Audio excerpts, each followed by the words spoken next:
Okay जी, बिस्मिल्लाहिर्रहमानिर्रहीम। आज का लेक्चर जो है वो शुरू करते हैं। तो फर्स्ट ऑफ ऑल, अगर प्रीवियस लेक्चर का किसी का कोई क्वेश्चन है, कोई चीज़ पूछना चाहते हैं तो रेज हैंड करके पूछ लें, अदरवाइज हम नेक्स्ट टॉपिक जो है वो शुरू करते हैं।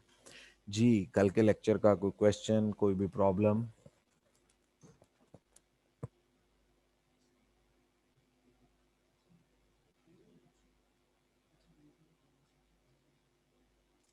जी, एनी क्वेश्चन?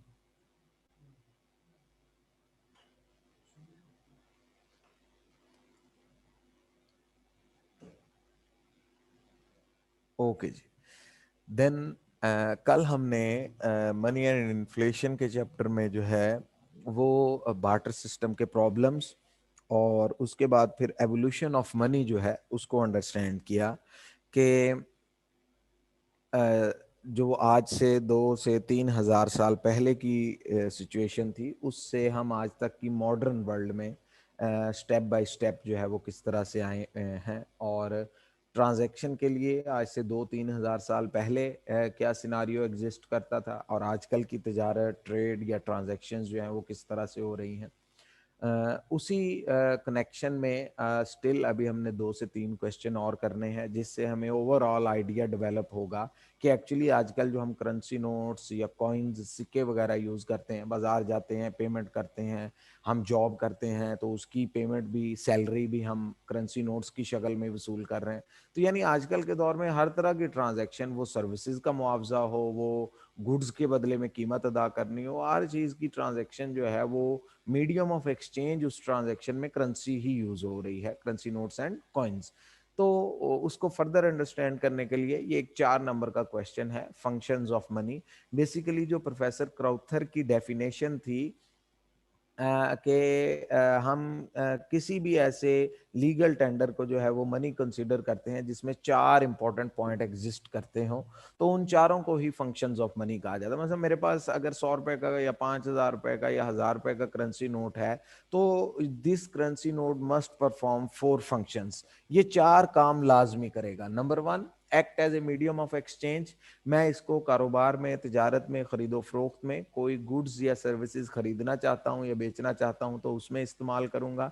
यानी तबादले के तौर पे इसे जो है वो एज ए टूल यूज किया जाता है ट्रांजैक्शंस में, गुड्स एंड सर्विसेज की एक्सचेंज में। दूसरा इंपॉर्टेंट फंक्शन जो है, act as a unit of account. आप किसी भी शय की, किसी भी गुड या सर्विस की वैल्यू या वर्थ जो है वो मनी के जरिए ही मेजर करते हैं। अकाउंटिंग स्टैंडर्ड जिसे आप कहते हैं, मतलब प्रॉफिट एंड लॉस रूपी फॉर्म में कैलकुलेट किया जाता है। किसी भी चीज की वर्थ या वैल्यू, जैसे हमने एग्जांपल की थी कि लेट अस अज्यूम लैपटॉप की वैल्यू क्या है जी, 50,000 रुपीज। फैन की वैल्यू क्या है, 3,000 रुपीज। शूज की वैल्यू क्या है जी, 1,500 रुपीज। तो एक्चुअली हम रुपी फॉर्म में ही हर चीज की जो इकोनॉमिक वैल्यू या वर्थ है उसको हम कोट करते हैं। तो यानी कि रुपी को या मनी को, एक्चुअली रुपी तो करेंसी है, पाकिस्तानी करेंसी, एक्चुअली मनी जो है वो यूनिट ऑफ अकाउंट के तौर पे, यानी अकाउंटिंग यूनिट के तौर पे हम इस्तेमाल करते हैं जब भी हम वैल्यू, प्रॉफिटेबिलिटी और ये चीजें कैलकुलेट कर रहे हो। Then act as a store of value. और हम वैल्यू को लंबे अरसे तक स्टोर करने के लिए, जखीरा करने के लिए भी पैसे का ही सहारा लेते हैं, मनी का ही सहारा लेते हैं। यानी हमारे पास वेल्थ किसी भी शक्ल में हो, वो वेजिटेबल्स, अगर फार्मर है तो वो वेजिटेबल प्रोड्यूस कर रहा है, अगर मैन्युफैक्चरर है तो वो कपड़ा, जूते, गाड़ियां, चेयर्स कुछ भी प्रोड्यूस कर रहा हो सकता है। तो वो उस प्रोडक्ट को, उस आउटपुट को अगर लॉन्गर पीरियड तक, 2, 4, 5, 10 साल के लिए वो स्टोर करना चाहता है कि मैं 10 साल बाद इसे यूज करूंगा, तो प्रोडक्ट की एक्चुअल फॉर्म में तो उसे स्टोर करना मुश्किल है। तो वो प्रोडक्ट बेचता है मार्केट में, उसके बदले में मनी रिसीव करता है और उसको 10 साल के लिए रख लेता है, घर में रोक लेता है, बैंक में रख लेता है, वट। तो बेसिकली स्टोर ऑफ वैल्यू या स्टोर ऑफ वेल्थ का काम भी जो है हम मनी से लेते हैं। और चौथा फैक्टर फिर है, act as a standard of deferred या डिलेड पेमेंट्स। मुस्तकबिल की पेमेंट्स जो हैं, लोग मुस्तकबिल की पेमेंट्स के तौर पे भी मनी को स्टैंडर्ड मानते हैं। मसलन आप किसी शॉप पे जाते हैं, आप एलईडी परचेज करना चाहते हैं, तो आप उसे शॉपकीपर को कहते हैं जी ये एलईडी टीवी फॉर एग्जांपल 40,000 का है, मैं 10,000 रुपीज आपको अभी पे कर देता हूँ, बाकी 30,000 रुपीज मैं आपको लेट अज्यूम 2 इंस्टॉलमेंट्स में 6-6 महीने के बाद 15-15 हजार रुपए पे कर दूंगा। बहुत से रिटेलर इस वक्त मार्केट में इंस्टॉलमेंट्स पे प्रोडक्ट बेच रहे हैं। तो बेसिकली वो एलईडी सेलर जो है, अगर वो एग्री कर जाता है कि ठीक है 10,000 अभी कैश पे कर दें, बाकी रिमेनिंग 30,000 2 इंस्टॉलमेंट्स में 6-6, 4-4 या 2-2 महीने बाद पे कर दें, तो टेक्निकली स्पीकिंग उसने जो एलईडी की प्राइस आपसे आज चार्ज करनी थी, वो फ्यूचर में 4-6 महीने के बाद डिलेड टाइम के बाद आपसे लेगा। और स्टैंडर्ड आप दोनों के दरमियान क्या सेट हुआ है कि आप 15,000 यूनिट्स ऑफ मनी, 15,000 रुपए हर 6 महीने के बाद पे करेंगे फॉर 2 टाइम्स, ताकि टोटल 30,000 रुपीज जो है वो आप पे कर दें। तो यानी कि लोग मुस्तकबिल की अदायगियों का भी स्टैंडर्ड इसे ही मानते हैं। मसलन जॉब्स में आप देख लें, आप कहीं जॉब कर रहे हैं, आपको मंथ एंड पे सैलरी मिलनी है, तो आप 30 दिन, 25 दिन, 20 दिन जो जॉब वर्क करते हैं, अगेन उसमें आइडिया क्या होता है कि 30 डेज के बाद मनी फॉर्म में आपको सैलरी पे कर दी जाएगी। तो लोग मुस्तकबिल या इवन लार्जर लेवल पे जितनी ये लोन एग्रीमेंट्स होते हैं, बोरिंग लेंडिंग एग्रीमेंट्स होते हैं, कई कई साल के एग्रीमेंट्स हैं कि 1 साल बाद, 2 साल बाद प्रिंसिपल अमाउंट रीपे की जाएगी। तो बेसिकली लोग प्रोडक्ट्स जो मनी है उसको फ्यूचर की पेमेंट्स या डेफर्ड या डिलेड पेमेंट्स का भी स्टैंडर्ड मानते हैं। तो कोई भी डॉक्यूमेंट, कोई भी कॉइन, सिक्का, कागज का टुकड़ा जो ये 4 फंक्शंस परफॉर्म कर सकता है, ये चारों काम कर सकता है, उसको हम इकोनॉमिक्स की जुबान में या बाय डेफिनेशन जो है वो मनी कंसीडर करते हैं। तो 4 नंबर का ये question, what are the major functions of money, या which functions a money unit must perform. अब वो करेंसी नोट हो या कॉइन हो, उसको ये 4 फंक्शंस वो मस्ट परफॉर्म करेगा, तो ही उसे एज ए करेंसी या एज ए मनी जो है वो पब्लिक एक्सेप्ट करेगी। ओके, देन नेक्स्ट हमारे पास है effects of inflation on functions of money. वैसे तो इस चैप्टर के सेंटर में, या आप कह लें इस चैप्टर का जो आखिरी आधा हिस्सा है वो पूरे का पूरा इन्फ्लेशन और अनएम्प्लॉयमेंट पर ही है। लेकिन उससे पहले यहाँ पे एक छोटा सा टॉपिक, क्योंकि अभी हमने फंक्शंस ऑफ मनी डिस्कस किए हैं तो ये इससे फौरी तौर पे कनेक्टेड है, तो ये टॉपिक हम यहीं पे डिस्कस करेंगे। बाकी फिर इन्फ्लेशन, उसकी measurement, CPI, consumer price index वगैरह, वो सब कुछ रिमेनिंग चैप्टर में हम करेंगे। ओके, अब देखिए मनी जो है वो 4 फंक्शंस परफॉर्म करती है। लोग पैसे के जरिए ट्रांजैक्शंस करते हैं, मीडियम ऑफ एक्सचेंज के तौर पे एक जो है वो ज़र इस्तेमाल होता है, मनी इस्तेमाल होती है। फिर उसके बाद दूसरे नंबर पे हमने कहा store of value, accounting standard, accounting unit के तौर पे, और डेफर्ड या डिलेड पेमेंट, फ्यूचर पेमेंट्स का लोग इसे स्टैंडर्ड मानते हैं। अब देखें, अगर किसी इकोनॉमी में इन्फ्लेशन होती है तो मनी के ये चारों फंक्शंस या चारों कैपेबिलिटीज डिस्टर्ब हो जाती हैं। अब हम उसकी डिटेल करेंगे, ये भी 4 से 5 नंबर का क्वेश्चन है। How inflation effects the functionality of money. यानी मेरे पास अगर 5,000 रुपए पड़े हुए हैं, तो अगर इन्फ्लेशन होती है तो वो 5,000 रुपए ये चारों फंक्शन प्रॉपरली परफॉर्म नहीं कर पाएंगे। क्यों नहीं कर पाएंगे वो अभी हम समझ लेते हैं। लेकिन 4 नंबर का ये क्वेश्चन है, effects of inflation on functions of money. पहले जरा इन्फ्लेशन को दोबारा अंडरस्टैंड कर लें। कंट्री में प्रोडक्ट्स की प्राइस लेवल का बढ़ना, ओवरऑल प्राइस लेवल, यानी अगर ज्यादातर अशिया की कीमतें बढ़ना शुरू हो जाएं, जिसको हम आम जुबान में महंगाई कह देते हैं, लेकिन प्रॉपरली अगर हम कहें कि जनरल प्राइस लेवल का कॉन्टिन्यूसली इंक्रीज होना जो है, उसको हम इन्फ्लेशन कहते हैं। तो अगर मुसलसल प्राइस लेवल बढ़ता जा रहा है, बढ़ता जा रहा है, मुख्तलिफ अशिया महंगी होती चली जा रही हैं, एक दो चीजों की बात नहीं है, ओवरऑल प्राइस लेवल। तो जब ऐसी सिचुएशन है कि कंट्री में most of the things are getting highly priced, price level increase कर रहा है, तो देयर इज इन्फ्लेशन। और उस इन्फ्लेशन की वजह से जो आपकी पॉकेट में, आपके अकाउंट में, आपके घर में जो पैसा पड़ा हुआ है, उसकी फंक्शनैलिटी डिस्टर्ब होगी। चारों पॉइंट अंडरस्टैंड करें। पहला इशू या disturbance, due to inflation people will lose trust on money as medium of exchange because they will doubt functionality of money. देखें, सबसे पहला फंक्शन ये था कि आप बाजार जाते हैं, आप बाजार से शॉपकीपर से कुछ भी खरीदते हैं, कपड़ा, जूते, मोबाइल, आप उसके बदले में उसे पैसे मनी की शक्ल में पेमेंट करते हैं, वो एक्सेप्ट कर लेता है। लेकिन अगर इकोनॉमी में इन्फ्लेशन है, मसलन मैं जरा थोड़ी सी एक्सट्रीम एग्जांपल दे रहा हूं, उससे क्लैरिफाई हो जाएगा। फर्ज करें अगर सालाना जो है वो कंट्री में 50% इन्फ्लेशन है, 50% इन्फ्लेशन एनुअली है, यानी आज अगर आपके पास 1 लाख रुपया पड़ा हुआ है तो 1 साल के बाद उसकी वैल्यू 50,000 के बराबर रह जाएगी। प्राइस लेवल इतना बढ़ चुका होगा, यानी इस वक्त जो प्रोडक्ट मार्केट में 50 रुपए का बिक रहा है, 50,000 का, वो 1 लाख पे पहुंच जाएगा। या जो प्रोडक्ट 1 लाख का है वो फॉर एग्जाम्पल 2 लाख पे पहुंच जाएगा, 1,50,000 पे पहुंच जाएगा। तो जब प्राइस लेवल इतनी तेजी से बढ़ रहा है तो इट मीन्स कि अगर आपके पास 1 लाख रुपया है तो आफ्टर 1 ईयर उसकी वर्थ जो है वो हाफ रह जाएगी। अब इस सिचुएशन का मतलब ये है कि अगर इकोनॉमी में इतनी ज्यादा या सीवियर इन्फ्लेशन है तो फिर जब हम मार्केट पैसा लेके जाएंगे और कोई प्रोडक्ट खरीदने की कोशिश करेंगे तो आपसे तो पैसे की शक्ल में कोई भी करेंसी या यूनिट ऑफ मनी एक्सेप्ट नहीं करेगा। उसे पता है कि 2 महीने 4 महीने बाद इसकी वर्थ कम हो जानी है, मैं इसे 50,000 रुपए लेके क्या करूंगा। तो जितना इन्फ्लेशन रेट इकोनॉमी में ज्यादा होगा उतना ही लोग डाउट करेंगे कि ये मनी जो है as a medium of exchange future में ट्रांजैक्शन में इस्तेमाल हो सकता है या नहीं, या दूसरे लफ्जों में इस मनी की परचेजिंग पावर जो है वो मुसलसल कम होती जा रही है। ओके, दूसरा प्रॉब्लम जो आमतौर पे नजर आता है इन्फ्लेशन की वजह से, due to inflation relative prices will distort making comparison difficult, hence disturbing the function of money as unit of account. देखिए, मनी का दूसरा काम ये था कि आप मुख्तलिफ प्रोडक्ट्स की वैल्यूज इसके जरिए मेजर करते हैं। मसलन फ्लोर की आटे की कीमत है जी, लेट अज्यूम 50 रुपीज पर के जी, और राइस की कीमत है फॉर एग्जांपल 150 रुपी पर के जी। यानी आप दूसरे लफ्जों में कह सकते हैं कि 3 kg फ्लोर जो है वो इक्वल टू 1 kg राइस है। ओके, ये आज की पोजीशन है।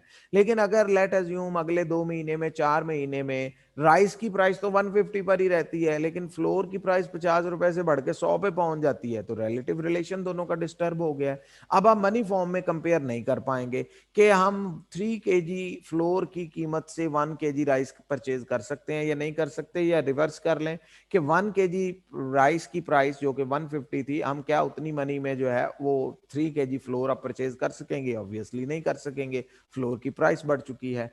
तो दूसरा काम था पैसे का के गुड्स की वैल्यू को मेजर करना। तो जब प्रोडक्ट का प्राइस लेवल बढ़ रहा है तो मेजरिंग आप कह लें कैपेसिटी ऑफ मनी जो है वो डिस्टर्ब हो जाती है। किसी प्रोडक्ट की प्राइस ज्यादा इंक्रीज हुई है, किसी की कम हुई है, तो रिलेटिव रिलेशन डिस्टर्ब होता है। देन तीसरा problem, during inflation money loses its value because more money is required to purchase same goods, therefore inflation degrades the ability of money as store of value।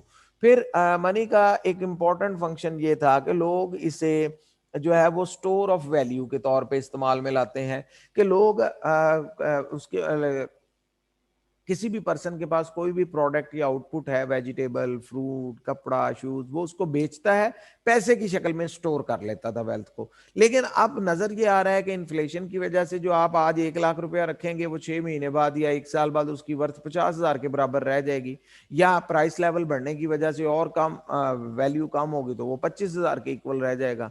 है तो 1 लाख रुपया ही, लेकिन उसकी purchasing power इतनी कम हो जाएगी जो आज के 25,000 के इक्वल है, प्राइस लेवल बढ़ने की वजह से, अशिया महंगी हो जाने की वजह से। जैसे हम कहते हैं जी, फॉर एग्जांपल आप 100 रुपए से आज कोई प्रोडक्ट परचेज कर सकते हैं, अगर 2 महीने में उसकी कीमत 125 रुपए पे पहुंच जाए तो फिर आप 2 महीने बाद 100 रुपए से वही प्रोडक्ट परचेज नहीं कर सकेंगे। वट वी विल से कि 100 रुपीज की परचेजिंग पावर अब उतनी नहीं रही, ये अब उस प्रोडक्ट को परचेज नहीं कर सकता जो आज से 2 महीने पहले परचेज कर सकता था। तो बेसिकली स्टोर ऑफ वैल्यू, लोग ये फील करते हैं कि हम पैसे की शक्ल में अपनी वेल्थ स्टोर करेंगे और इन्फ्लेशन की वजह से मुस्तकबिल में जो है वर्थ या वैल्यू ऑफ मनी जो है वो डाउन जा रही है। तो अल्टीमेटली रिजल्ट क्या निकलता है कि लोग स्टोर ऑफ वैल्यू के तौर पे भी पैसे पे या ज़र पे या मनी पे एतबार करना जो है वो छोड़ देते हैं। और चौथा और आखिरी फंक्शन था, during inflation people feel that money will have less worth in future, so they start preferring current payments over the deferred payments. हमने एग्जाम्पल की थी कि लोग इसे मुस्तकबिल की अदायगी का स्टैंडर्ड मान लेते हैं। यानी आप बाजार में किसी शॉपकीपर से प्रोडक्ट खरीदें और उससे एग्रीमेंट कर ले, मैं 6 महीने बाद आपको इसकी बकाया कीमत पे कर दूंगा, तो वो एग्री कर जाता है। लेकिन अगर इन्फ्लेशन वाले हालात होंगे तो लोग या वही एलईडी बेचने वाला पर्सन जो ये कह रहा था कि 15,000 रुपए आप 6 महीने के बाद पे कर दें, वो कहेगा कि आप मुझे आज कैश की शक्ल में 14,000 पे कर दें, यानी आप 28,000 टोटल आज ही पे कर दें। 6 महीने बाद मैंने आपसे 15,000 और फिर अगले 6 महीने के बाद फिर 15,000, वो पेमेंट मैंने एक्सेप्ट नहीं करनी। उसे खतरा ये है कि जो 1 साल के बाद मेरे पास 15,000 रुपया होगा या 30,000 होगा, उसकी तो वर्थ ही कम होगी, 25,000 रुपये आ जाएगी। तो उससे बेहतर है कि मैं आज ही 28,000 रिसीव कर लूं। तो लोग मनी पे एतबार करते थे, फ्यूचर पेमेंट का स्टैंडर्ड इसे मान लेते थे कि मुस्तकबिल में अदायगी पैसे की शक्ल में हम कर देंगे। लेकिन अगर इन्फ्लेशन ज्यादा है तो लोगों का इस पर भी जो है वो मैकेनिज्म डिस्टर्ब हो जाएगा। तो यहाँ पर एक कॉमन पॉइंट नोट कर लें, ये 2, 4, 5% जो इन्फ्लेशन है ये आमतौर पे इतनी ज्यादा डिस्टरबेंस क्रिएट नहीं करती। लेकिन अगर इन्फ्लेशन 10, 15, 20, 25% की तरफ चली जाए या इवन इससे भी सीवियर हो जाए, इसी चैप्टर में हम आगे चल के इन्फ्लेशन का टॉपिक करेंगे, तो वहां पर हम हाइपर इन्फ्लेशन की बात भी करेंगे और रियल वर्ल्ड के केसेस हैं पिछले 30-40 साल या पिछले 100 साल के। मैं आपको 8-10 एग्जांपल्स दे सकता हूं, तो उस वक्त भी एक्सप्लेन करूंगा कि हाइपर इन्फ्लेशन दुनिया में बहुत से कंट्रीज ने फेस की है। हाइपर इन्फ्लेशन इतना सीवियर केस है, यू मे इमेजिन कि अगर कोई प्रोडक्ट इस वक्त जनवरी के महीने में 100 रुपए की बिक रही है मार्केट में, और वो ईयर एंड साल क्लोज होते तक वो प्रोडक्ट 1 करोड़ रुपए तक पहुंच जाए, यू मे इमेजिन 100 रुपए वाला प्रोडक्ट 1 करोड़ रुपए का बिकेगा। यानी कि पैसे की वर्थ इतनी नेग्लिजिबल हो जाएगी कि कोई 1 करोड़ रुपी यूनिट ऑफ मनी लेकर भी वो प्रोडक्ट देने को आपको तैयार नहीं है। This is the hyper inflation case, और ये रियल वर्ल्ड एग्जांपल्स हैं, आप इवन नेट पे स्टडी कर सकते हैं। जिम्बाब्वे की एग्जांपल है आज से 8-10 साल पहले की, अफगानिस्तान की एग्जांपल है 90s की, मेक्सिको की एग्जांपल है रिसेंट, फिर उससे पहले जो ग्रेट डिप्रेशन का टाइम पीरियड था 1930, वर्ल्ड तो यूरोप पूरे का पूरा जो है वो हाइपर इन्फ्लेशन से गुजरा है, और भी कई एग्जांपल्स हैं। तो जितनी इन्फ्लेशन सवियर होगी उतने ही ये चारों फंक्शन ज्यादा डिस्टर्ब होंगे। और आप ये समझ लें कि हाई इन्फ्लेशन 10, 15, 20% से ऊपर, या फिर हाइपर इन्फ्लेशन जो आउट ऑफ कंट्रोल हो जाती है, इन दोनों सिचुएशंस में जो है वो इकोनॉमी में प्राइस के बेतहाशा बढ़ने की वजह से, वैल्यू ऑफ मनी के बेतहाशा डाउन जाने की वजह से जो है वो लोगों का पैसे से एतबार जो है वो बिल्कुल खत्म होता चला जाएगा। तो उस सिनारियो में हमें नजर आएगा कि मनी जो है वो अपने बेसिक 4 फंक्शंस ही परफॉर्म करने के काबिल नहीं रही। लोग पैसे पे जो है उसको इस्तेमाल करना छोड़ देंगे, बार्टर सिस्टम को दोबारा प्रेफर करना शुरू कर देंगे। ओके, ये तो 4 नंबर का क्वेश्चन था। एक्चुअली क्योंकि फंक्शंस ऑफ मनी हमने यही किए थे, तो उसके साथ ये अटैच्ड होता है, तो फौरी तौर पे फंक्शंस की डिस्टरबेंस भी हम समझ लेते हैं। देन नेक्स्ट हमारे पास है काइंड्स ऑफ मनी, के जो हमने एवोल्यूशन का प्रोसेस समझा है, तकरीबन ये उससे ओवरलैपिंग मिलता जुलता क्वेश्चन है, लेकिन ये सेपरेट क्वेश्चन के तौर पे 4 नंबर का आमतौर पे क्वेश्चन आ जाता है कि what are the main types of money. हमारी इकोनॉमी में या दुनिया की किसी भी इकोनॉमी में आजकल या आज से 10, 15, 20 साल पहले की सिचुएशन में भी, यानी सिंस लास्ट 30 ईयर्स 40 ईयर्स हमारी इकोनॉमी में किस किस्म के जो फॉर्म ऑफ मनी है वो यूज की जा रही है, उसकी कितनी टाइप्स हैं, एक है, दो हैं, वट एवर, टोटली 4 नंबर का क्वेश्चन है। ओके जी, there are mainly 3 kinds of money. Actually चौथी है क्रेडिट मनी, वो सेपरेट भी पूछ ली जाती है, कभी कभार इसके साथ भी अटैच हो जाती है, तो मैं क्वेश्चन के एंड पे आपको दोनों स्टेटमेंट्स बता दूंगा। मेनली 3 टाइप्स हैं। कमोडिटी मनी सबसे पहली कैटेगरी, जो हमने एवोल्यूशन में भी बताया था। This type of money have its own intrinsic value, usually similar to its face value. For example, standard metallic money. जब भी कोई मेटल का कॉइन या सिक्का हो, और उस मेटल के कॉइन या सिक्के के ऊपर जितनी वैल्यू प्रिंट की गई है, जैसे गवर्नमेंट ऑफ पाकिस्तान जो है वो 1 रुपी, 2 रुपी, 5 रुपी और 10 रुपीज के कॉइन्स पाकिस्तान में यूज होते हैं। यानी आप कॉइन लेते हैं, उस पर 10 रुपी लिखा हुआ है, 10 यूनिट्स ऑफ मनी। फिर इसी तरह से 5 रुपीज का कॉइन है, 2 रुपीज का है, 1 रुपी का है। तो जितनी उस पर फेस वैल्यू लिखी हुई है, फेस वैल्यू कहते हैं जो उस पर लिखा हुआ है, ये 10 रुपीज है जी, ये 5 रुपीज है, ये इसकी फेस वैल्यू है। इंट्रिंसिक वैल्यू हम कहते हैं कि उस मेटल का बाय वेट क्या वर्थ बनती है। मसलन मेटल, आपको पता है हर मेटल जो है वो वजन के एतबार से बिकती है, लोहा, तांबा, गोल्ड, सोना, चांदी, एल्यूमिनियम, दुनिया की कोई आप ले लें मेटल वो बाय वेट बिकती है। फॉर एग्जाम्पल, मैं एक जस्ट एग्जाम्पल के तौर पे कह रहा हूं, फर्ज करें पाकिस्तान में जो 10 रुपीज का कॉइन है उसमें government of Pakistan copper use करती है, तांबा। मैं जस्ट एग्जांपल दे रहा हूं, इन रियलिटी वो कॉपर नहीं है, सम डिफरेंट है मेटल, लेकिन लेट अज्यूम कॉपर यूज करती है।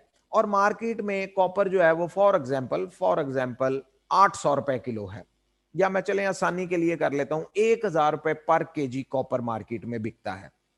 1000 रुपए पर केजी कॉपर मार्केट में बिक रहा है, यानी 1 ग्राम 1 रुपए का हो गया। 1 किलो 1000 ग्राम्स या 1 केजी जो है वो 1000 रुपीज का है। तो यानी 1 ग्राम की वर्थ मार्केट में आपके पास 10 ग्राम कॉपर हो तो वो 10 रुपए का बिक जाएगा, आपके पास 100 ग्राम कॉपर हो तो वो इस रेट पे मार्केट में आप जहां मर्जी कॉपर खरीदने वालों को बेच दें, 100 रुपए का बिक जाएगा। अब अगर गवर्नमेंट ऑफ पाकिस्तान कॉपर को यूज करके ही 10 रुपीज का कॉइन बनाती है और स्टैंडर्ड मशीन पे सेट कर देती है कि एक 10 रुपए के सिक्के में 10 ग्राम ही कॉपर यूज होगा, और उसपे वो 10 रुपए उसकी प्राइस लिख देती है। अब दो सिचुएशन हो गई।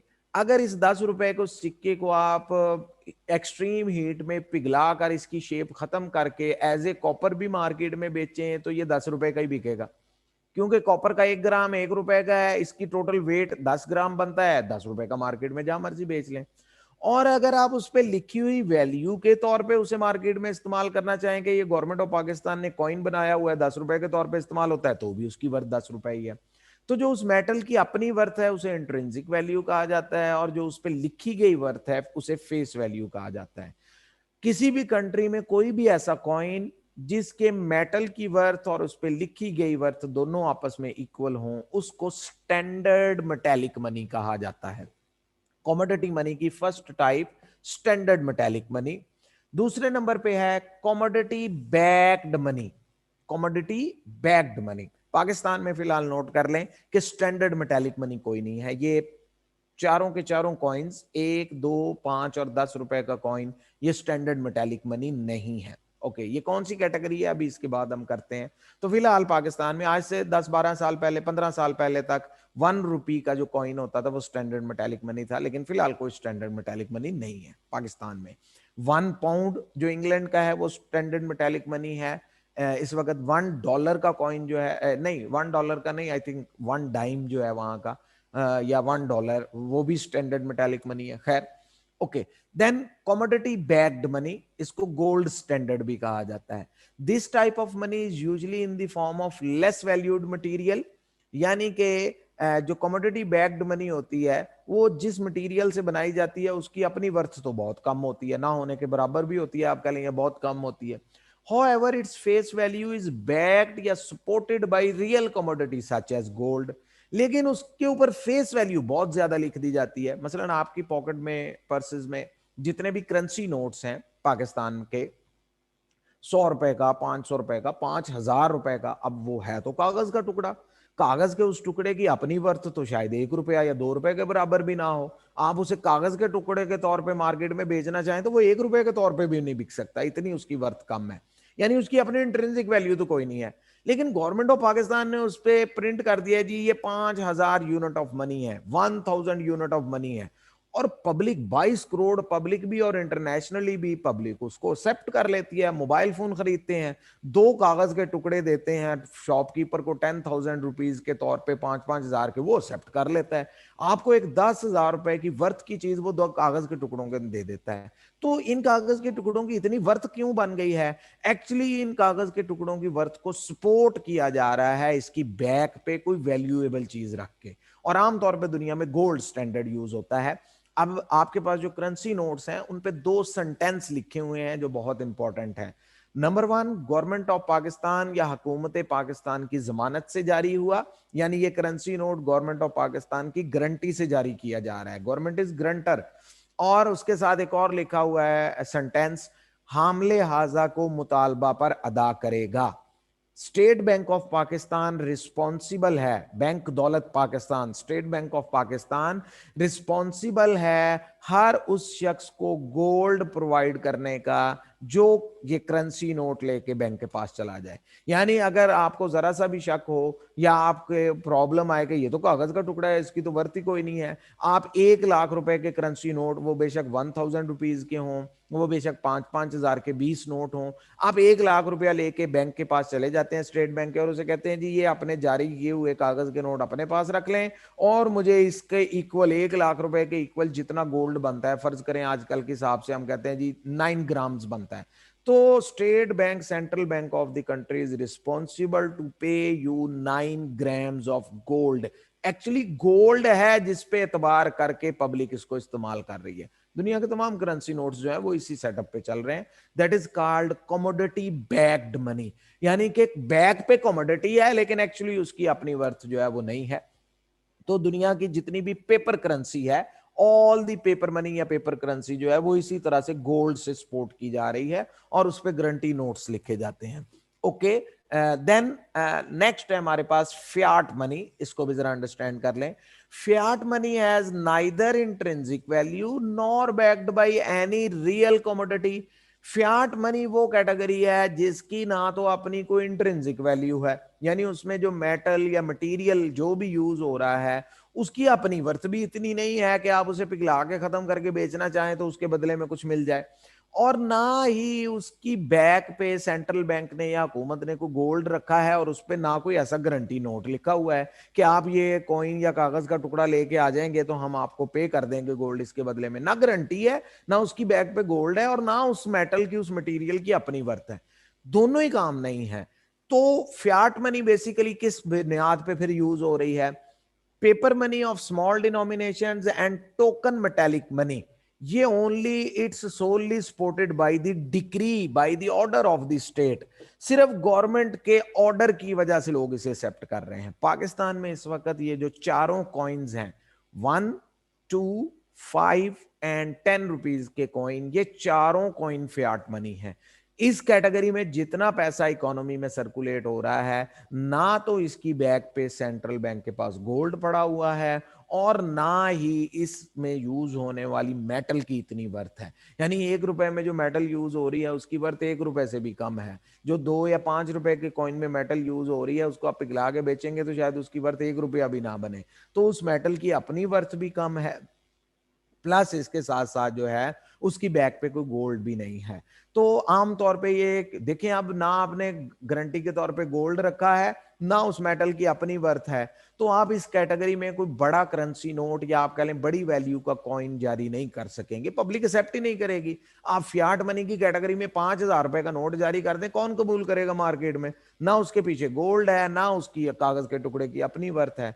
तो इसलिए बड़ी डिनोमिनेशंस के करेंसी नोट जो है वो गोल्ड से सपोर्ट किए जाते हैं। स्मॉलर डिनोमिनेशंस में दो पॉसिबिलिटीज हैं, या तो स्टैंडर्ड मेटालिक मनी बना दिया जाए, यानी कि उसमें मेटल ही ऐसी यूज कर ली जाए कि लोग उस पर एतबार कर लें, या फिर गवर्नमेंट ऑर्डर से कह दे ये हमने सिक्का बना दिया है जी, ये कल से 5 रुपए के तौर पे इस्तेमाल होगा। लेकिन साफ जाहिर है उसमें आप कम क्वांटिटी ही इस्तेमाल कर सकेंगे और उसकी डिनोमिनेशन भी आप स्मॉलर रखेंगे, otherwise public will not accept. जी अहमद, क्या क्वेश्चन है भाई?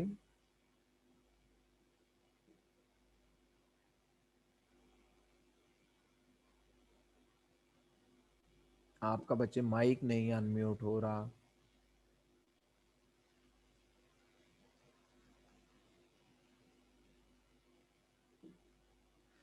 स्टिल अनम्यूट नहीं हो रहा बच्चे, क्या आपकी सेटिंग का इशू है या हैंड फ्री वगैरह का? देखें चेंज करके।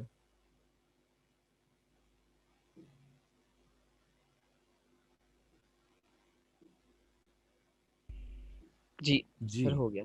जी जी बोले। ओके, ओ सॉरी सॉरी, एक सेकेंड।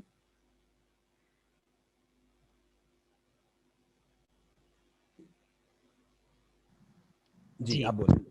जी सर, मैंने पूछना था सर, आजकल जो सर फोर्थ टाइप है सर, जो क्रिप्टो करेंसी है सर, ये जो पता नहीं बिटकॉइंस वगैरह ऐसा हाँ कुछ है, हाँ, ये क्या चीज़ है सर? इसका ये क्या? वैसे तो अभी तक तो यानी कि जो आपका सिलेबस है उस हम्म। सिलेबस में तो ये क्रिप्टो करेंसी और डिजिटल करेंसीज की डिस्कशन नहीं है। लेकिन फॉर द टाइम बिंग ये नोट कर लें कि जैसे देखिए मनी जो है ना उसमें 4 फंक्शन परफॉर्म करने की कैपेसिटी होनी चाहिए, जो हमने डिस्कस कर लिए हैं। वो क्रिप्टो हो, करेंसी नोट हो, कॉइन हो, वो लकड़ी का टुकड़ा हो, वो कुछ भी हो दुनिया की चीज, वो 4 फंक्शन जो बेसिक हमने डिस्कस कर लिए हैं कि लोग उसे ट्रांजैक्शन में आम कॉमनली यूज करें, दुकानों पे, शॉप्स पे जाएं, बाजारों में उसके बदले में खरीदो फरोख्त करें। लोग जी। उसकी शक्ल में अपनी वैल्यू को स्टोर कर सकें और लोग फ्यूचर पेमेंट के तौर पे भी उसे कबूल करते हैं। अब ठीक है। क्रिप्टो में इन चारों में से 2 या 3 फंक्शन परफॉर्म करने की तो बहुत अच्छी कैपेसिटी है। ट्रांजैक्शन में बहुत से दुनिया के कंट्रीज में यूज होना शुरू हो गया है। फिर उसके अलावा जो है वो स्टोर ऑफ वैल्यू के तौर पे भी कुछ पब्लिक यूज करना शुरू हो गई है, इन्वेस्ट करने लग गए हैं लोग उसमें। फिर अकाउंटिंग स्टैंडर्ड के तौर पे फिलहाल फुली यूज नहीं हो रहा, यानी क्रिप्टो की फॉर्म में आप अपनी अकाउंट मेंटेनेंस, प्रॉफिटेबिलिटी और ये चीजें और इन्वेस्टमेंट अभी मैनेज नहीं कर रहे। और सबसे बड़ा प्रॉब्लम, फ्यूचर पेमेंट का स्टैंडर्ड अभी फिलहाल ज्यादातर मेजोरिटी से एक्सेप्ट नहीं कर रही। ये दोनों काम क्यों नहीं हो पा रहा है कि दुनिया के बहुत से सेंट्रल बैंक ने अभी इसे अभी एक्सेप्ट नहीं किया। उसकी वजह यह है कि देखिए, अभी हमने कहा कि अगर आपको डाउट है कि आपकी पॉकेट में जो कागज का टुकड़ा, सिक्का या कोई भी मेटल की चीज है, ना इसके पीछे कोई एक्चुअल वर्थ की चीज है जिसे पब्लिक एक्सेप्ट करती आ रही है हजारों सालों से, जैसे हमने कहा गोल्ड, ना इसकी अपनी कोई वर्थ है, तो लोग तो उस पर एतबार नहीं करेंगे। अब कागज का करेंसी नोट पूरी दुनिया में क्यों और कैसे इजीली इस्तेमाल हो गया कि स्टेट बैंक ने गारंटी नोट लिख दिया, हुकूमत ने गारंटी दे दी कि हमने इसके बदले में गोल्ड रख लिया है, जब चाहे आके ले जाएं। लोगों ने एतबार कर लिया, ट्रांजैक्शन शुरू हो गई। अब क्रिप्टो में जब तक ये कैपेसिटी पैदा नहीं होगी कि उसकी बैक पे क्या है, एक्चुअली तो उसकी बैक पे कुछ नहीं है ना, एक माइनिंग मैकेनिज्म है और एक फलां चीज है जी, इस तरह से सेटअप बनता है, ट्रांजैक्शन जो है वो प्राइवेटली कंट्रोल्ड है, ब्लॉकचेन है, वो सारा निजाम है, लेकिन एक्चुअली उसकी बैक पे रियल वर्थ, कोई ऐसी मटेरियल वर्थ एग्जिस्ट नहीं करती। तो जब तक ये सॉर्ट आउट नहीं होगा, कोई मटेरियल वर्थ उसकी बैक पे नहीं आएगी, या कोई ऐसा निजाम या ऐसी गारंटी स्टेट बैंक्स या गवर्नमेंट्स की तरफ से नहीं आएगी, उस वक्त तक लोग उसे कबूल नहीं कर पाएंगे। खासतौर पे जिन कंट्री में, पाकिस्तान में, जब तक स्टेट बैंक या government of Pakistan crypto coin की गारंटी नहीं देगी, तो लोग, कुछ लोग करना शुरू कर देंगे प्रॉफिटेबिलिटी की वजह से कि पैसे कमा लेंगे, ये कर लेंगे, अदरवाइज वो एज ए करेंसी एक्सेप्ट नहीं हो सकता। तो वो सर आज, जी जी, जो लोग सर करते हैं वो फिर सर किस बेस के ऊपर मतलब देखिए करते हैं? वो तो देखिए एज ए बिजनेस कर रहे हैं ना। मतलब मैं एग्जांपल देता होता हूँ, ये पिछले साल भी डिस्कशन में एक स्टूडेंट ने पूछा था। जी। मतलब मैं एक जस्ट एग्जांपल है तो जोक टाइप ही, लेकिन मैं एग्जांपल देता हूँ। फर्ज करें यहाँ पे कमरे में एक झाड़ू पड़ा हुआ है, मैं आपसे कहता हूँ कि ये झाड़ू मुझसे 100 रुपए का खरीद लें, और ये दुनिया में सिर्फ एक ही झाड़ू है, इसके अलावा और कोई झाड़ू अवेलेबल नहीं है।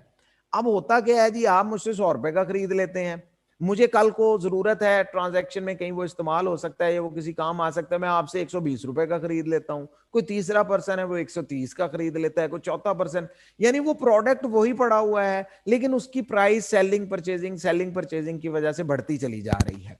अब सिचुएशन यहां पे कैसे बनती है कि कोई भी थर्ड पार्टी या थर्ड पर्सन इसमें एंटर क्यों हो रहा है? लोग इसको बिजनेस समझ रहे हैं, लोग इसको कारोबार समझते हैं। 90% ऑफ द पीपल इसको ये समझ के इसमें पैसा इन्वेस्ट नहीं करते। देखिए, कभी आपने किसी को देखा है मनी में पैसा इन्वेस्ट करते हुए?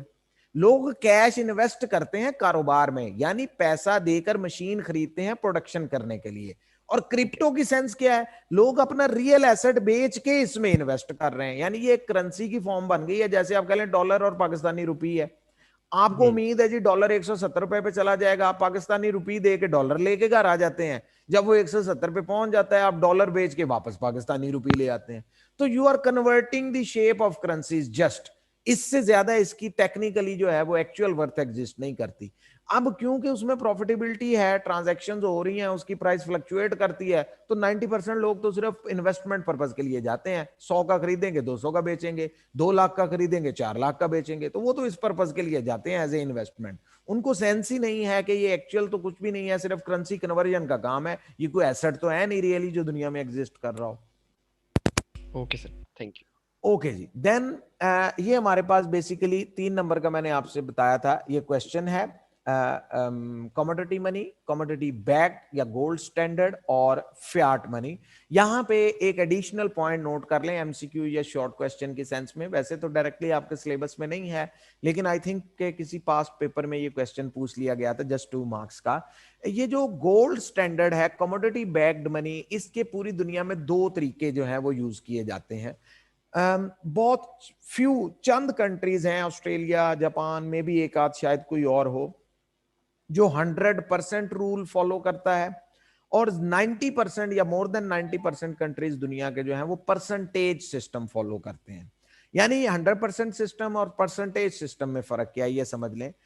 हर कंट्री का पार्लियामेंट कानून बना देता है। मसलन गवर्नमेंट ऑफ पाकिस्तान ने कानून बनाया हुआ है 35% कि सेंट्रल बैंक जब भी करेंसी नोट्स प्रिंट करेगा तो वो 35% ऑफ दैट वैल्यू गोल्ड में रखेगा। मसलन अगर government central bank of Pakistan 1 billion units of money print करना चाहता है, उसकी शक्ल 1,000 रुपए वाली भी हो सकती है कि वो सारे करेंसी नोट 1,000 के प्रिंट कर दे 1 बिलियन, या वो कुछ 500 के, कुछ 1,000 के, कुछ 5,000 के, वट एवर मार्केट रिक्वायरमेंट के मुताबिक, इकोनॉमी के मुताबिक वो डिनोमिनेशन चेंज कर लेता है, लेकिन टोटल उसने 1 बिलियन रुपीज प्रिंट किए हैं।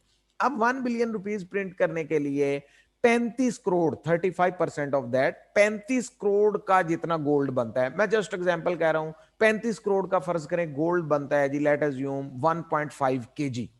तो 1.5 kg गोल्ड जो कि 35 करोड़ रुपए आज की वर्थ के मुताबिक बन रहा है, वो सेंट्रल बैंक रिजर्व में रख लेता है अपने पास परचेज करके, और 1 बिलियन रुपीज करेंसी नोट जो है वो प्रिंट करके मार्केट में सर्कुलेट कर देता है। गवर्नमेंट ने बोरो करने हैं तो वहां यूज हो जाते हैं या वट एवर। तो सेंट्रल बैंक पाकिस्तान में 35% रूल है, अमेरिका में आई थिंक जो है वो 28% या 32% है, कनाडा में 45 है, कहीं पे कोई रूल है, कहीं पे। मोस्ट ऑफ द कंट्रीज 20% से लेके 50% के दरमियान रेशियो सेट किए हुए हैं।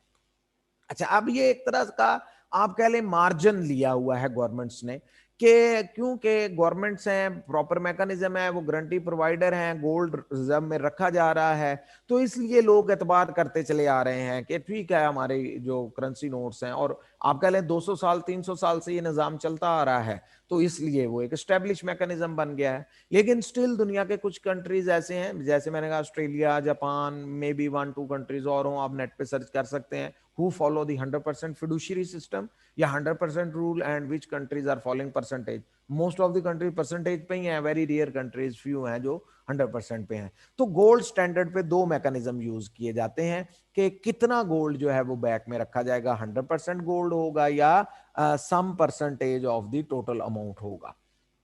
ओके जी। देन नेक्स्ट हमारे पास टॉपिक है करेक्टरिस्टिक्स ऑफ गुड मनी, के किसी भी इकोनॉमी में या जनरली दुनिया में जो है हम किस मनी को जो है वो गुड मनी कंसिडर करते हैं। प्रॉपर्टीज ऑफ गुड मनी भी कह सकते हैं आप, या करेक्टरिस्टिक्स भी कह सकते हैं। अच्छा, यहां पे एक पॉइंट नोट कर लें कि ये कंपैरिजन आप बिटवीन टू कंट्रीज भी कर सकते हैं या सिर्फ एक ही कंट्री, मतलब पाकिस्तान है तो पाकिस्तान में पेपर मनी है, कॉइन मनी है, दो शक्लों में तो कम से कम पैसा हमारे कंट्री में यूटिलाइज होता ही है, ट्रांजैक्शन में इस्तेमाल होता है। तो इन दो में से कौन सी टाइप ऑफ मनी जो है उसे बेटर कंसिडर करना चाहिए, उसकी प्रॉपर्टीज क्या है, या आप बिटवीन टू कंट्रीज भी ये कंपैरिजन कर सकते हैं। तो ये तकरीबन 5-6 पॉइंट हैं, 6 नंबर का, 5 नंबर का कम से कम ये क्वेश्चन आ सकता है। What are the properties of good money? Number 1 सबसे पहली चीज है durability. Durability in value and worth and physical, आप कह लें सब्सटेंस, दोनों सेंस में, यानी कि उसकी वैल्यू भी ड्यूरेबल हो, स्टेबल हो, इंटरनेशनली उस करेंसी की वर्थ बहुत ज्यादा डिक्लाइन ना कर जाए। जैसे मैं अभी एग्जांपल दे रहा था, मेक्सिको है, जिम्बाब्वे है, अफगानिस्तान है, कई एग्जांपल हमारे पास पिछले 30-40 साल की हैं कि उन कंट्रीज की करेंसी जो है वो एक तरह से डिमोलिश कर गई। पाकिस्तानी करेंसी का आप कह लें 1 रुपी जो है वो अफगानिस्तान अफगानी करेंसी का आप कह लें मे बी 2,000, 4,000, 10,000 रुपए पे पहुंच गया था 90s, 80s एंड 90s में। तो इस तरह के प्रॉब्लम, या फिर इवन सीवियर केस कई कई लाख रुपए तक इक्वल हो जाता है, तो वो यानी वो डिमोलिश हो गई है, उसको यूज करना ही दुनिया ने छोड़ दिया है, उस कंट्री के अंदर भी उसकी एक्सेप्टेबिलिटी खत्म हो गई है। तो इस सेंस में भी हम ड्यूरेबिलिटी लेते हैं, और उसके फिजिकल सब्सटेंस की, कि आमतौर पे ये करेंसी नोट कितने अरसे तक फिजिकल हालत में इस्तेमाल होता रहेगा। मसलन ये असल में मैं जो मटेरियल इस्तेमाल करता है किसी भी कंट्री का सेंट्रल बैंक, उस पर डिपेंड करता है। मतलब पाकिस्तानी करेंसी नोट की लाइफ नॉर्मली 5 ईयर्स से 12 साल, 5 से 12 साल की है। यानी आपको मार्केट में बहुत कम करेंसी नोट्स ऐसे नजर आएंगे जो 12-13 साल से ज्यादा पुराने हों, या आप कह लें 15 साल।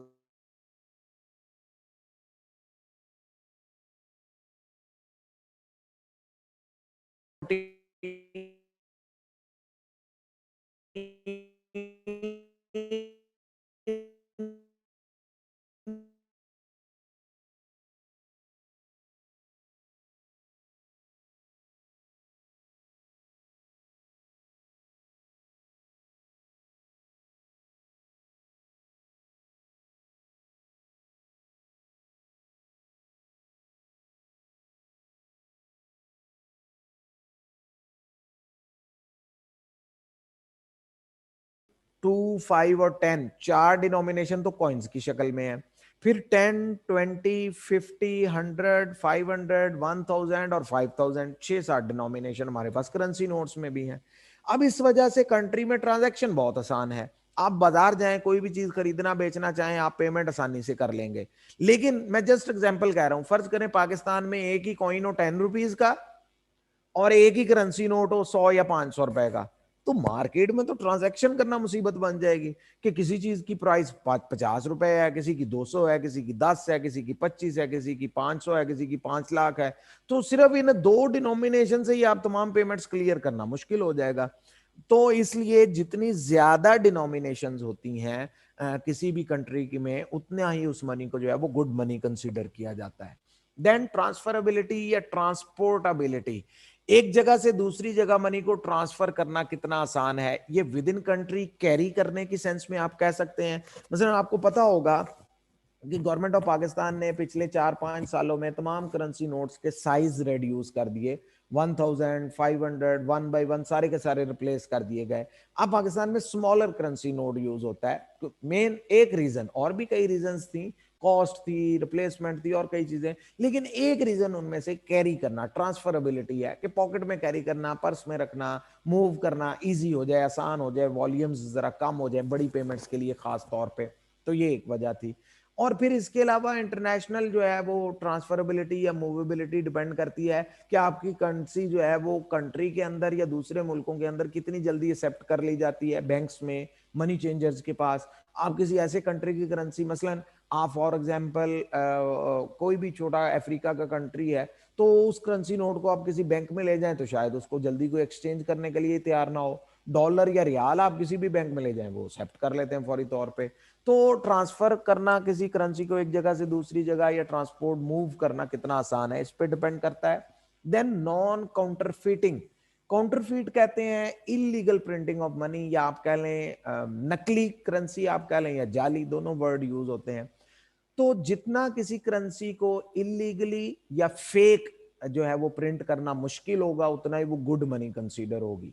आपने अक्सर देखा होगा, अगर आपका बैंक्स का कभी विजिट हुआ हो, तो अक्सर बैंक्स में आपको पोस्टर्स लगे नजर आते हैं, कहीं पे 5,000 का या 1,000 रुपए का या 500 का करेंसी नोट बना होगा उस पोस्टर पे, और उस पे 15-20 पॉइंट लिखे होंगे, पॉइंट नंबर 1, 2, 3, और उनके आगे छोटी, आप कभी करीब होके उस पोस्टर को अगर रीड करें तो actually science and symbols state bank की तरफ से लिखे जाते हैं कि किसी भी करेंसी नोट को चेक करने के लिए कि ये ओरिजिनल है या नहीं। मसलन स्टेट बैंक कहता है जी हमने 1,000 के करेंसी नोट में टोटल 16 साइंस रखे हुए हैं, कि आप इन 16 साइंस में से कोई एक या दो भी मिस हैं तो आप फील कर सकते हैं कि ये करेंसी नोट लीगल नहीं है। मसलन उनमें से 2-4 तो कॉमनली पब्लिक को ही पता है। मसलन मैं आपसे कहूं आप करेंसी नोट कैसे चेक करते हैं, ये असली है या नकली है, आप कहेंगे जी हम कोट पे रब कर लेते हैं, साइड से पता चल जाता है जी, हम उसमें वो लाइन जो सिल्वर कलर की होती है वो चेक कर लेते हैं जी, ये फलां चीज है। यानी उनमें से 4-5 साइंस तो ऐसे हैं जो कॉमनली पब्लिक को रूटीन में भी पब्लिक भी यूज कर रही होती है। इसी तरह के और भी 8-10 साइंस हो सकते हैं। ये क्यों ऐड किए जाते हैं? ये एक्चुअली आप समझ लें एक करेंसी नोट 10-15 मुख्तलिफ मशीन से गुजर के तैयार हो रहा है। हर मशीन डिफरेंट किस्म की इम्बोजिंग और इफेक्ट्स उस पर डाल रही है। सारे इम्बोजिंग इफेक्ट नहीं है, सारे पिक्चर इफेक्ट नहीं है, डिफरेंट इफेक्ट्स हैं। तो उनका फाइनल रिजल्ट फिर एक फाइनल करेंसी नोट की शक्ल में हमारे सामने आता है। तो जितना काउंटर फिटिंग जो है वो डिफिकल्ट है किसी करेंसी की, उतना ही उसे हम गुड मनी कंसिडर करते हैं। देन जनरल एक्सेप्टेबिलिटी है, ये जैसे हम पहले पॉइंट एक्सेप्ट यूज कर रहे थे कि विद इन कंट्री या आउट ऑफ कंट्री किसी करेंसी को या करेंसी नोट को या मनी को जितना इजीली और जल्दी एक्सेप्ट कर लिया जाता है। मसलन मैं आपको जस्ट एग्जांपल दे रहा हूं, फर्ज करें आप बाजार में मार्केट में जाते हैं, आप किसी शॉप वाले से प्रोडक्ट खरीदते हैं और आप उसे, वो 500 रुपए की प्रोडक्ट है और आप उसे कॉइन की शक्ल में पे करना चाहें तो वो शायद एक्सेप्ट ना करे जल्दी। लेकिन अगर आप उसे 100 या 500 रुपए के नोट में पेमेंट करना चाहते हो, यानी पाकिस्तान में आप कह लें करेंसी नोट की acceptability as compare to coin थोड़ी सी बेहतर है, खासतौर पे लार्जर पेमेंट्स के लिए। अगर इस बात को हम इंटरनेशनली कंपेयर करना चाहें तो वो पहले वाली बात है कि अगर आप इंटरनेशनल बैंक्स में डॉलर, पाउंड, यूरो या रियाल की शक्ल में पेमेंट करें तो इंटरनेशनली तमाम पेमेंट एक्सेप्टेबल हैं। लेकिन जब आप पाकिस्तानी रुपी, इंडियन रुपी या किसी और स्मॉलर और इवन स्मॉलर कंट्री की तरफ चले जाएं तो शायद उसका तो पेमेंट रिसीव ही ना की जाए उस फॉर्म ऑफ मनी में। तो एक्सेप्टेबिलिटी जितनी किसी मनी की गुड है उतना ही उसे गुड मनी कंसीडर किया जाता है। और फिर लास्ट पॉइंट हमारे पास है रिकॉग्नाइजेबिलिटी या डिस्टिंग्विशेबल फॉर्मेशन। करेंसी नोट्स की जितनी भी डिनोमिनेशन है वो क्लियरली रिकॉग्नाइजेबल होनी चाहिए, यानी जल्दी उसकी पहचान की जा सके और वो एक दूसरे से डिस्टिंग्विश मुख्तलिफ भी हो। मसलन आप इसको ऐसे समझ लें, फर्ज करें पाकिस्तान में 10 रुपए से लेके 5,000 रुपए तक अगर तमाम करेंसी नोट्स का कलर भी एक ही कर दिया जाए, तमाम करेंसी नोट का डिजाइन या उस पर जो प्रिंटिंग की गई है वो भी बिल्कुल एक ही कर दी जाए, कलर डिजाइन साइज हर चीज एक कर दी जाए, सिर्फ ऊपर लिख दिया जाए कि ये 10 रुपए का नोट है, ये 100 रुपए का है, ये 50 का है, ये 500 का है, ये 1000 का, प्रिंट एक है, शक्ल एक है, उसके ऊपर कलर एक है, डिजाइन एक है, साइज एक है, तो मुसीबत में आ जाएगी दुनिया। पाकिस्तान की पब्लिक 40% पब्लिक तो अनएजुकेटेड है, वो तो एक लफ्ज नहीं पढ़ सकती, तो वो बेचारा करेंसी नोट से कैसे पढ़ेगा कि ये 10 रुपए का नोट है कि 20 रुपए का। देखने में तो वो शक्ल तो सबकी एक जैसी है, उसे तो पता ही नहीं चल रहा, रीड करना नहीं आता उसे। तो 40% ऑफ पॉपुलेशन आपके कंट्री में ट्रांजैक्शन किस बुनियाद पे कर रही है, वो नोट को पहचानती है। रेड कलर का नोट है, उस पर ये शक्ल बनी है, ये 100 का नोट है, उस बेचारे को पता ही नहीं है 100 कितने होते हैं, काउंटिंग ही नहीं आती, एक दिन स्कूल नहीं गया, 500 का भी पता है, 100 का भी पता है, 10 का भी पता है, पेमेंट लेता भी है, पे भी करता है, ट्रांजेक्शन भी मार्केट में कर रहा है। तो बेसिकली जितनी डिस्टिंग्विशेबल होगी, अब जिन कंट्रीज में सिमिलर करेंसी नोट यूज होते हैं, डिनोमिनेशन कलर डिजाइन में फर्क नहीं होता, वहां पे पब्लिक में आप कह ले प्रॉब्लम्स आते हैं वहां पे। मसलन आपको पता होगा आज से 4-5 साल पहले जब 5,000 रुपए का करेंसी नोट प्रिंट हुआ, तो अब वो एक तरह से तो सेंट्रल बैंक की गलती थी कि उन्होंने बिल्कुल वही कलर फॉर्मेशन, हालांकि तस्वीर डिफरेंट है, साइज डिफरेंट है, लेकिन कलर वही यूज कर गए वो गलती से जो 20 रुपए के करेंसी नोट का हुआ करता था, अब नहीं। अब प्रॉब्लम क्या है, अब 5,000 का करेंसी नोट प्रिंट हो गया, उसकी वर्थ ज्यादा है, उसमें ज्यादा साइंस आपने यूज किए हैं, उस पर आपकी कॉस्ट ज्यादा है ये प्रिंट करने पे, 20 वाले पे कम है, तो फिर बाद में स्टेट बैंक ने 20 वाले करेंसी नोट को तब्दील करना शुरू कर दिया, वो 3 कलर्स में ग्रीन ऑरेंज और उसमें कन्वर्ट कर दिया। तो बेसिकली जो है ये डिस्टिंग्विशेबल फॉर्मेशन के लिए ये किया गया। जी अहमद, क्या क्वेश्चन है भाई? जी सर, एक तो सर क्वेश्चन ये था कि सर ये जो अप्रोचेज हैं कि कोई पाकिस्तान 35% गोल्ड रिजर्व रखता है, अमेरिका 28, कुछ कंट्रीज 100 रखते हैं, तो सर हम्म। इसमें क्या डिफरेंस, किस बेस के ऊपर ये रखते हैं और बेटर अप्रोच क्या है? और सर दूसरी बात ये कि कुछ सालों पहले पाकिस्तान में 1 और 2 रुपए वाला सिक्का जो था वो पता नहीं कॉपर का था शायद, अब जी जी, उसको प्लास्टिक का कर दिया, उसकी क्या वजह हो सकती है सर? यही है कि आज से 5-7-10 साल पहले तक पाकिस्तान में 1 rupee coin standard metallic money था, यानी उसमें जो जी मेटल यूज हो रही थी वो बाई वेट भी 1 रुपए की वर्थ की बनती थी, लेकिन इन्फ्लेशन की वजह से वो उसका बाई वेट कॉपर महंगा हो गया, 1 रुपए का सिक्का वही है। और हमारी पब्लिक माशाल्लाह इतनी होशियार है कि उन्होंने सिक्के 1 रुपए के और 2 रुपए के इकट्ठे किए, बाई वेट पिघला के बेचने शुरू कर दिए, 100 रुपए मार्केट से इकट्ठे किए 100 रुपए दे के, और वो उसको पिघला के 150 रुपए में बेच लिया। तो हमारे तो कामयाब लोग हैं नहीं यहाँ पे। तो उस वजह से वो स्टैंडर्ड मेटालिक मनी खत्म करनी पड़ गई कि ठीक है जी, लो वर्थ में टोकन मनी के तौर पे इसे चलाएं। अच्छा, दूसरा जो आपका क्वेश्चन था वो कोई आप कह लें उसके पीछे कोई प्रॉपर 100% लॉजिक नहीं है, बस उस कंट्री का पार्लियामेंट या लॉ मेकिंग अथॉरिटी जो भी रूल अप्लाई कर दे कि कम से कम हमारी पब्लिक इतना स्टैंडर्ड एक्सेप्ट करेगी। यानी अगर आप बिल्कुल ही 2-5% पे ले आएंगे तो शायद पब्लिक गोल्ड को सपोर्ट ही ना करे कि भाई दो हाँ दो परसेंट गोल्ड तो बिल्कुल ही नहीं है। और अगर आप उसको 100% पे ले जाते हैं तो कॉस्ट बहुत बढ़ जाती है, यानी 1 अरब का करेंसी नोट प्रिंट करना है, उस पे जो आपका 10-20 लाख लगना है प्रिंटिंग पे, वो तो लगना ही है। 1 अरब का गोल्ड पहले स्टेट बैंक खरीदेगा तो प्रिंट करेगा ना, तो जी। उसकी तो कॉस्ट 1 अरब से भी ऊपर चली जाएगी। तो कॉस्ट को कम करने के लिए 100% रूल से परसेंटेज में आए हैं, और परसेंटेज कम से कम इतनी सेट कर ली जाती है कि जो एक पब्लिक में पैनिक क्रिएट ना करे। और सर ये जो गवर्नमेंट ने जब सिक्के चेंज किए थे सर, जो 1 रुपए 2 रुपए वाले प्लास्टिक पे ले, तो सर इसके पीछे जो था वो रिजर्व को ज्यादा किया था कि नहीं, ये नहीं देखें, एक्सचेंज हुआ है? ये तो कमोडिटी बैग्ड मनी ही नहीं थी, ये तो स्टैंडर्ड मेटालिक मनी थी ना, कि इसकी अपनी ही वर्थ थी 1 रुपया, उस पर एक ही फेस वैल्यू लिख दी, तो इसको चेंज करने से रिजर्व तो चेंज करना ही नहीं पड़ा। ठीक है ना, और सर अगर अगर ये कमोडिटी बैग्ड होती तो फिर चेंजिंग आनी थी। और सर अगर किसी भी मतलब बैंक में सर आग लग जाए सर, स्टेट बैंक में ही आग लग जाए फर्ज करें, ठीक है। ठीक है, और काफी ज्यादा मतलब कि जो नोट है रिजर्व में रखे हुए हैं वो जल जाए, तो ठीक है। सर ये फिर सर इसका क्या होगा, जो दोबारा नई प्रिंटिंग करेंगे वो हाँ हाँ गोल्ड की रिजर्व की बेस पे करेंगे, क्योंकि सर ये हाँ तो हाँ इकोनॉमी में से गायब ही हो गए हैं पैसे। हाँ, बिल्कुल ऐसे ही है। असल में देखे ना, ये जो नोट खराब हो रहे हैं उसकी मतलब आप स्टेट बैंक जाते हैं, फटा हुआ करेंसी नोट है, 70% हिसाब के पास है, 30% उसका धुल गया, खराब हो गया। अब ठीक वो 70% करेंसी नोट लेके आप स्टेट बैंक चले जाएं, वो एक्सेप्ट कर लेता है बैंक, अगर नोट ठीक है तो स्टेट बैंक है। वो और रख लेगा, नया नोट आपको दे देगा। यानी ठीक आप समझ ले, वो आग नहीं लगी, वो पूरे मुल्क से हर साल वो पैसे इकट्ठे कर रहा है जो खराब होते जा रहे हैं। गोल्ड पड़ा है, वो उसको आप कह लें रिसाइकल करके वो खत्म कर देता है, न्यू प्रिंट कर देता है। करेंसी नोट जलना, खराब होना, उस वजह से कोई प्रॉब्लम नहीं आएगा। मतलब उन्हीं रिजर्व के ऊपर नया उन्हीं रिजर्व रिजर्व ऐड नहीं उन्हीं करना पड़ेगा। ठीक है नहीं, नया ठीक है रिजर्व सर। तो नहीं करना पड़ेगा ना, वो हाँ, तो वर्थ ऑलरेडी ऐड है स्टॉक में। ऑलराइट। ठीक है सर, ओके थैंक जी, आज के लिए सफिशिएंट है, बाकी इंशाल्लाह फिर हम कल नेक्स्ट टॉपिक से जो है वो कंटिन्यू करेंगे। ओके।